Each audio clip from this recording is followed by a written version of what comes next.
Vamos avançar aqui na nossa análise do Evangelho de Mateus e nessa aula nós vamos prosseguir para Mateus capítulo 6, versículos de 16 a 18, que é o texto bíblico onde o Senhor Jesus Cristo fala a respeito do jejum. Mas antes de entrarmos nesse texto, vamos aqui lembrar do que temos visto até aqui. E nós estamos na parte do Sermão do Monte em que o Senhor Jesus Cristo está falando a respeito da religiosidade dos seus discípulos. Ele já havia falado a respeito da relação dos discípulos com a lei, e depois então ele começou a falar da relação dos discípulos com a vida religiosa, especialmente comparando a vida religiosa esperada pelos seus discípulos com a religiosidade típica dos fariseus daquela época. E o Senhor Jesus Cristo, então, afirma no versículo 1 o princípio geral, que é o princípio da autenticidade, de você fazer as suas práticas religiosas com o fim de agradar a Deus, com o fim de ser visto por Deus. E então o Senhor Jesus Cristo vai criticar a hipocrisia. E ele então utiliza três casos ou três exemplos da religiosidade judaica como exemplos da religiosidade esperada pelos seus cristãos, pelos seus discípulos, desculpe. Em primeiro lugar, ele vai falar a respeito da caridade. A caridade deve ser feita diante de Deus. Você não deve fazer a caridade diante dos homens, ou para ser visto, com o propósito de ser visto pelos homens. Em segundo lugar, nós vimos o Senhor Jesus Cristo falando a respeito da oração. A oração era uma parte fundamental e integrante da religiosidade judaica. Jesus começa falando a respeito das práticas dos judeus de fazerem as orações públicas. Jesus então contrasta isso com a ideia de você procurar fazer as suas orações para ser vista por Deus, e Jesus também comenta um pouco do tipo de oração típica dos gentios, mas que também era utilizado por alguns judeus, que era a oração repetitiva, a prática de repetições, como se a oração fosse um meio de atrair a atenção e a benevolência de Deus. O Senhor Jesus Cristo diz que não é assim, pois Deus sabe o que a gente precisa antes que a gente lhe peça. E então o Senhor Jesus Cristo instrui sobre o tipo de oração que é esperada dos seus discípulos. E o tipo de oração esperada dos discípulos é a oração constituída de dois elementos. Em primeiro lugar, o elemento da exaltação.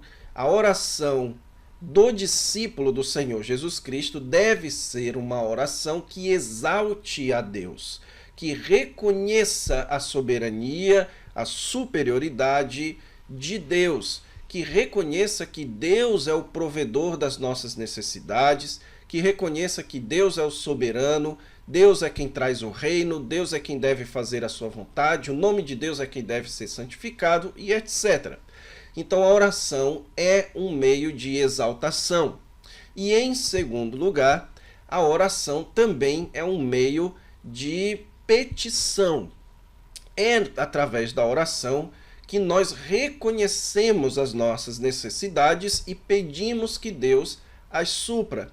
E Jesus então menciona três necessidades. Em primeiro lugar, a necessidade de sustento. Em segundo lugar, a necessidade de perdão. E em terceiro lugar, a necessidade de proteção contra o pecado. Então, basicamente, foi isso que a gente viu até aqui. Eu também queria lembrar a você alguns detalhes importantes para nossa compreensão, inclusive do texto que nós vamos ver nessa aula. É aquele formato padrão que o Senhor Jesus Cristo utiliza quando ele diz: não façam assim, porque os que fazem assim já receberam o que esperavam. Porém, quando você for fazer, faça assim, porque Deus lhe recompensará. Então esse é o padrão que Jesus tem utilizado, tanto no caso da caridade, quanto no caso da oração e também no caso do jejum. Outro comentário também importante é lembrar a você que Jesus aqui não está dizendo que apenas esses 3 elementos são parte integrante da nossa religiosidade. Jesus está utilizando esses 3 elementos como exemplo, ok? Então, ele está aqui fazendo aplicações práticas do princípio ensinado no versículo 1, certo? Que é o princípio de nós termos a nossa vida religiosa diante de Deus e não para agradar aos homens, ok? Então vamos aqui partir para o nosso texto de hoje, que é o texto de Mateus capítulo 6, versículos de 16 a 18, que é o texto onde o Senhor Jesus Cristo vai falar a respeito do jejum. Note que o Senhor Jesus começa o texto do mesmo jeito que começa os demais, quando jejuardes.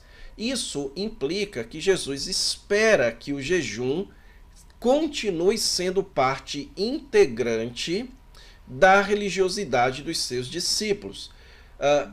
O Senhor Jesus disse, quando deres esmola, quando orardes, e também fala quando jejuardes. Jesus não está aqui propondo uma nova religiosidade, mas a manutenção de práticas religiosas dos judeus, agora com a motivação, com o caráter correto.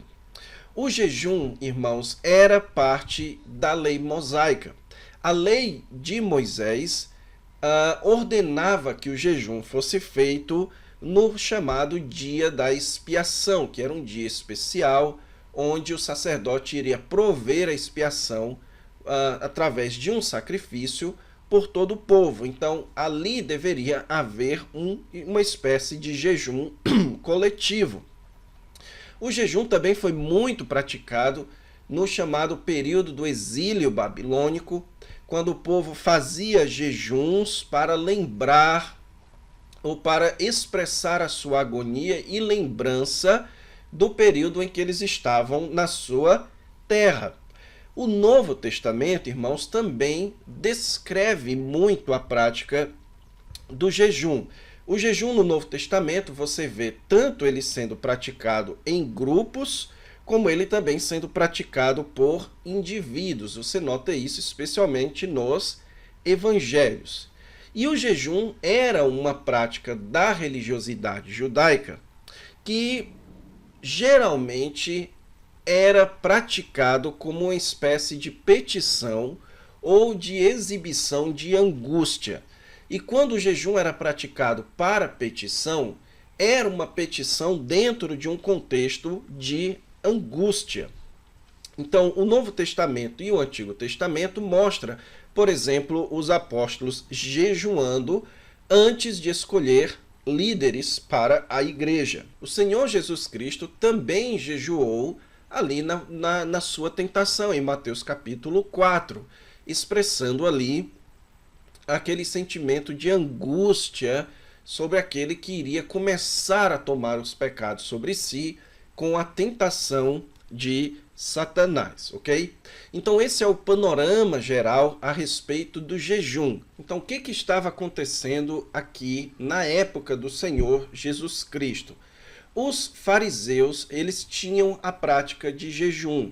Muito provavelmente os jejuns deles eram praticados 2 vezes por semana, isso é o que a gente sabe, e geralmente na segunda e na quarta-feira. Eram os dias fixos em que eles praticavam os jejuns, as segundas e as quintas-feiras. Então, o jejum era uma prática muito comum na religiosidade das autoridades judaicas na época do Senhor Jesus Cristo. Agora, como era o jejum?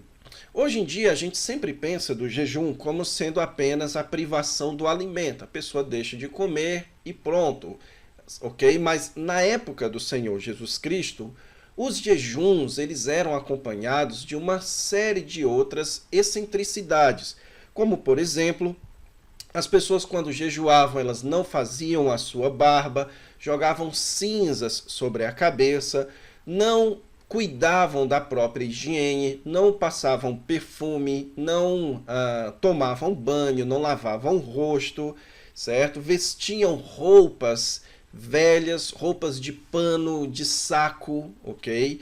E então adquiriam hábitos excêntricos, hábitos que não eram os hábitos normais do dia a dia, de tal forma que as pessoas conseguiam identificar quem estava jejuando. Então, as pessoas poderiam identificar que aquele fariseu ou aquela pessoa estava jejuando, porque ela assumia publicamente uma série de atos, uma série de práticas que sinalizavam a prática do jejum. Como eu mencionei a vocês, a falta de higiene, a barba crescendo, a falta de alimentação, a cara de angústia, as roupas velhas ou roupas de panos de saco e etc. Então, o Senhor Jesus Cristo, ele vai criticar essa postura. Ele vai dizer aqui, quando jejuardes, não vos mostreis contristados como os hipócritas. A ideia da palavra contristado é a palavra entristecido. É você exibir um ar de tristeza. É você sinalizar externamente a sua tristeza. Então ele diz que os fariseus, eles desfiguravam o rosto, ok? Então eles faziam questão de expressar através do seu rosto desfigurado que estavam jejuando.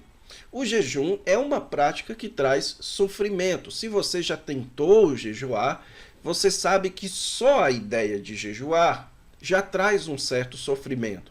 A prática do jejum traz sofrimento. E por isso os fariseus, eles exibiam esse sofrimento, essa tristeza trazida pelo jejum, publicamente. Eles desfiguravam o rosto. Agora o Senhor Jesus Cristo vai pontuar que eles faziam isso com a seguinte intenção, com o fim de parecer aos homens que jejuam. Então, o propósito dos fariseus, quando jejuavam, era mostrar para as pessoas que estavam jejuando.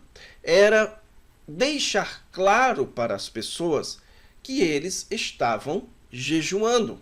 E o Senhor Jesus Cristo diz que se essa for a sua intenção, se a intenção da pessoa ao jejuar é mostrar para as pessoas que ela está jejuando e por isso atrair uma espécie de admiração ou de aprovação das pessoas, o Senhor Jesus Cristo diz: em verdade vos digo que já receberam a recompensa.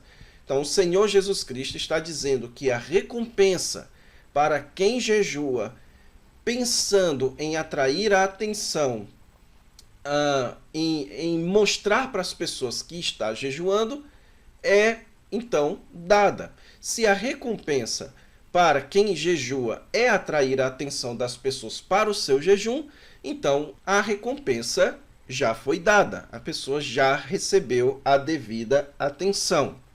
Agora, então, o Senhor Jesus Cristo vai para o contraste aqui nos versos 17 e 18. Ele diz: tu, porém, mais uma vez ele afirma quando jejuardes, e agora, então, ele vai para o aspecto positivo. Aqui é o aspecto negativo, o aspecto positivo. O aspecto negativo é: não façam como os fariseus. Como, então, deve ser feito? O Senhor Jesus Cristo, então, menciona: quando você jejuar, unge a cabeça e lava o rosto. Qual é a ideia que o Senhor Jesus Cristo está querendo passar aqui? Que quando você estiver jejuando, mantenha as suas práticas de higiene normal. Mantenha as suas práticas normais. Quando você jejuar, mantenha os seus atos normais, as suas roupas normais, a sua higiene normal. A ideia de ungir a cabeça aqui é a ideia como hoje a gente fala de passar perfume, é cuidar da sua higiene. A ideia de lavar o rosto é você cuidar também da sua higiene. Então aqui o Senhor Jesus Cristo está falando que quando a gente for jejuar, quando os seus discípulos forem jejuar, eles deveriam manter as práticas de higiene, vestimento, de cuidado corporal normalizadas. Por quê? Porque as práticas normalizadas, elas evitam que o seu jejum seja para parecer aos homens. Jesus então está dizendo aqui que os seus discípulos deveriam cultivar hábitos que evitassem que as pessoas percebessem que eles estavam jejuando. Agora, mais uma vez, o que o Senhor Jesus Cristo aqui está proibindo é que qualquer pessoa saiba que você está jejuando? A resposta é não. Por exemplo, se você está aqui na sua família e você então vai jejuar, obviamente que a sua esposa vai ficar sabendo. Obviamente que quando os discípulos jejuaram para tomar algumas decisões, obviamente que eles sabiam que uns aos outros estavam jejuando. Então a questão aqui não é evitar que as pessoas saibam que você está jejuando, mas é você cultivar hábitos e atitudes que expressem que não é este o seu interesse. Se você, ao jejuar, cuida da sua higiene pessoal e mantém o seu hábito normal, então isso vai deixar claro e para você, isso vai trabalhar no seu próprio coração que o seu interesse não é que as pessoas fiquem sabendo, que a sua intenção não é que as pessoas saibam que você está jejuando. A sua intenção é que o Pai saiba que você está jejuando e que por isso você seja recompensado, que você receba então a recompensa dessa sua prática religiosa. Então, irmãos, o que a gente percebe aqui? O Senhor Jesus Cristo mantém a mesma ideia para as três práticas religiosas. A conclusão a que nós chegamos é que o Senhor Jesus, ele está dizendo que a hipocrisia não deve fazer parte da nossa religiosidade. E como é que nós evitamos que a hipocrisia faça parte da nossa religiosidade? Quando nós cultivamos atitudes que evitam que a nossa intenção seja vista pelos homens. Por exemplo, vamos pegar aqui um exemplo mais condizente com os nossos dias ou com as práticas religiosas típicas de nossa época. A prática da pregação. Então, a prática da pregação é uma prática religiosa muito comum e, na verdade, é uma prática bíblica que deve ser realizada por todos que são pastores ou ensinam nas suas igrejas. Como é que você pode trabalhar para que no seu coração você não esteja pregando para atrair a atenção das pessoas? Então, se você tem a tendência, você tem um sentimento de que você está pregando para atrair a atenção das pessoas, então cultive hábitos que evitem com que essa seja a sua intenção e para que a sua intenção seja de fato servir e agradar a Deus e servir aos irmãos. Por exemplo, cuidado com anúncios no Facebook ou publicamente. Então eu conheço pessoas que cada pregação é um flash, cada pregação é uma postagem. Então se ele prega no domingo sobre um assunto, ele posta que pregou sobre isso, que pregou sobre aquilo e posta inclusive vídeos. Então esse tipo de prática são práticas arriscadas. Veja bem, não é que são práticas pecaminosas, elas são práticas arriscadas para pessoas que são vaidosas e que, portanto, tendem a valorizar a atenção e a admiração das pessoas, estas práticas são um campo fértil para a hipocrisia, para que você pregue para atrair a atenção e a admiração das pessoas. Outro exemplo é o exemplo do louvor. Então, cantar na igreja hoje em dia é uma prática religiosa muito comum, especialmente cantar nos famosos grupos de louvores que conduzem a congregação. Então, quando você vai cantar na igreja, especialmente liderar o canto num grupo de louvor ou como um dirigente, você precisa sondar o seu coração. A quem você quer atrair a atenção?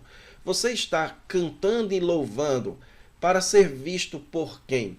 Se você percebe que existe em você uma tendência a querer a atenção das pessoas, então evite práticas que chamem a atenção das pessoas, como, por exemplo, certos gestos, certas feições no seu rosto, a forma como você canta, a forma como você se movimenta, seja o mais discreto possível, porque a discrição no momento que você está cantando é um campo infértil para a hipocrisia.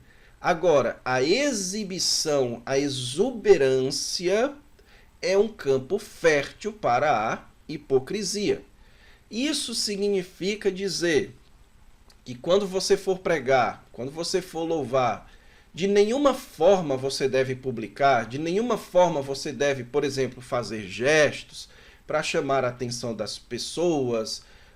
Não é isso que eu estou dizendo. O que eu estou dizendo aqui é que se você luta contra a hipocrisia, se você luta contra o desejo de agradar aos homens, siga as orientações de Jesus. Cultive hábitos que não permitam que haja um campo fértil para a hipocrisia. Então, se você tem esse desejo de atrair a atenção das pessoas e você vai jejuar, se você jejuar e chegar, por exemplo, na igreja com o rosto triste, chegar na igreja com aquela roupa velha, com o rosto contristado e tudo, as pessoas vão perceber que você está jejuando e você vai se alegrar com isso, com o fato que as pessoas estão percebendo e lhe admirando porque você está jejuando. Agora, se você vai jejuar e você não quer a atenção das pessoas, você não quer agradar as pessoas, você está fazendo isso para Deus, então você vai manter os seus hábitos normais, você vai conversar normalmente com as pessoas, você vai tomar aquilo que é preciso para que você se mantenha atento, se mantenha vívido, se mantenha nas suas atitudes normais. E se as pessoas souberem que você está jejuando, não tem problema, porque no seu coração essas atitudes exibem para você, trabalham em você, que você não quer a atenção das pessoas, ok? Então é isso, irmãos. Aqui a gente encerra esse nosso estudo do texto de Mateus 6, de 16 a 18, que é o estudo da prática do jejum. A partir da aula que vem, então, a partir do versículo 19, a gente começa a estudar um novo tópico no Sermão do Monte. Então fique com Deus e até lá.